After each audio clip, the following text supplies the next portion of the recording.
Hi, my name is Tanani, and I am a drug and alcohol counselor in a women's residential facility in Mason City, Iowa.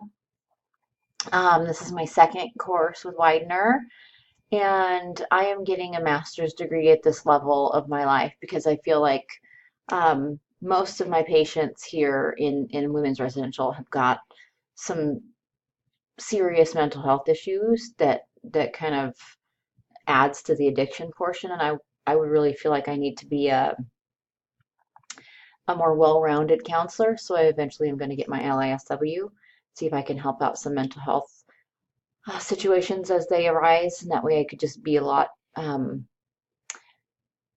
at my job, and I could assist them a little bit further. I know historically they say that the level of education doesn't matter as long as you have a responsible party and a good connection with your counselor. However, I feel like it'd be very important for me to do. Happy to know you.